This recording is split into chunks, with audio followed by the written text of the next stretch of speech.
ఎన్నికలకు ముందు కూటమి ప్రభుత్వం సూపర్ 6 హామీలంటూ ఒక మేనిఫెస్టోని ప్రజల మీద రుద్దారు.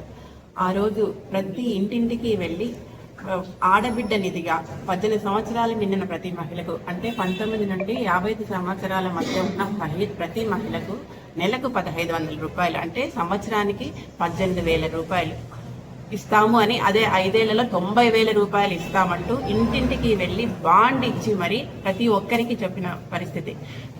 ఈరోజు అదేవిధంగా ప్రతి హామీని మేము నెరవేరుస్తాం. లోకేష్ గారు అన్నారు, ఈ సూపర్ 6 హామీలు ఏమైతే ఉన్నాయో ఇవన్నీ కూడా మేము కూలంకుషంగా చర్చించి ఇవన్నీ ఆచరణ సాధ్యమే అని తెలుసుకుని మరి మేము ఈరోజు ఈ సూపర్ 6 హామీలు అనేవి ఇస్తున్నామని ఆ రోజు చెప్పారు. ఆ రోజు వైఎస్ఆర్సీపీ పార్టీకి సంబంధించిన వాళ్ళు మీరు ఈ హామీలను ఎలా నెరవేరుస్తారని ప్రశ్నిస్తే సంపద సృష్టించేవాడు చంద్రబాబు, అప్పులు చేసేవారు జగన్మోహన్ రెడ్డి అని ఆ రోజు ప్రగల్భాలు పలికిన వాళ్ళు వీళ్ళు. ఈ రోజు ఆడబిడ్డ నిధి గురించి ఈ రోజు అదే టీడీపీకి చెందిన ఒక ముఖ్య మంత్రివర్గంలో ఉన్న ఒక ముఖ్య వ్యక్తి అచ్చెన్నాయుడు గారు ఈ రోజు అంటారు, మేము ఆడబిడ్డ నదిని ఇవ్వాలంటే ఆంధ్రప్రదేశ్ను అమ్మాల్సిందే అంటారు. అంటే వీళ్ళు ఏం చేయాలనుకుంటున్నారు అంటే ఆ రోజు తెలీదా వీళ్ళకి? అంటే ఆ రోజు ఆడబిడ్డ నిధిని ఇవ్వలేము, ఈ సూపర్ 6 అమలు చేయలేము అని ఆ రోజు తెలియకుండానే ఆ రోజు హామీలు ఇచ్చారా?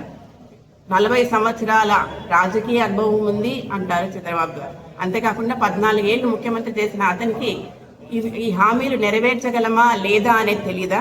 అన్నీ తెలుసు.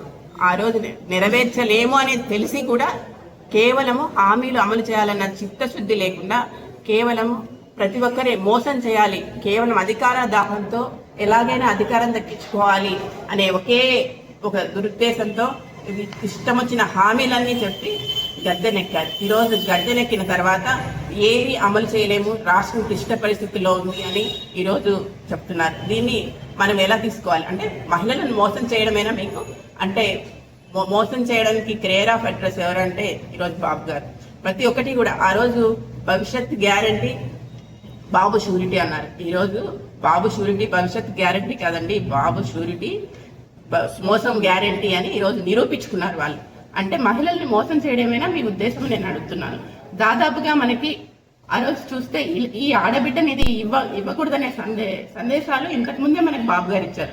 2 నెలల క్రితం కర్నూలుకి వచ్చారు బాబు గారు. ఆ రోజు మీటింగ్ లో ఒకటి చెప్పారు, ఏమంటే నేను 2029 కల్లా పేదరికం నిర్మూలన చేస్తాను, పేదరికం నిర్మూలన చేయడానికి P4 అని ఒక ధనికులు మరియు పేదల మధ్య ఒక వారధి నిర్మిస్తున్నాను.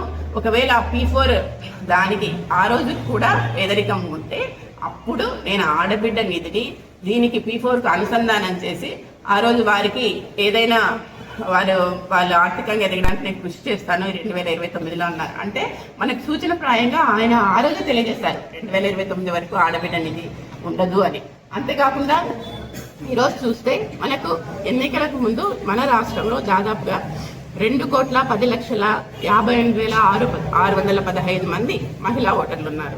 అంటే వీళ్ళల్లో పెన్షన్ తీసుకునే వాళ్ళు దాదాపుగా 30 లక్షల మంది, అంటే 60 సంవత్సరాల వయసు మీరిన వారు 30 లక్షల మంది ఉంటారు. వారిని తీసేసినా కూడా దాదాపుగా 1,80,00,000 మంది మహిళా ఓటర్లు 18 ఏళ్ల వయసు దాటిన వాళ్ళు ఉన్నారు. అంటే వీళ్ళందరికీ కూడా మనకు సంవత్సరానికి ఇవ్వాలి వీళ్ళకందరికీ. అంటే ప్రతి నెల కూడా నెలకి 2,700 కోట్లు ఖర్చు అవుతుంది. అదే సంవత్సరానికి 35,100 కోట్లు ఇవ్వాలి. అంటే 35,100 కోట్లని ఇవ్వకుండా మహిళల నోట్లో మట్టి కొట్టిన వారు ఈ కూటమి వారు.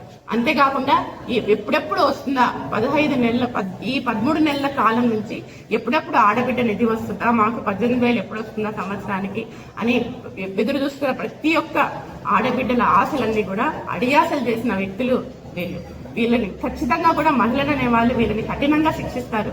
వీళ్ళకి నమ్మబలం అంటే అబద్ధాలు చెప్పడం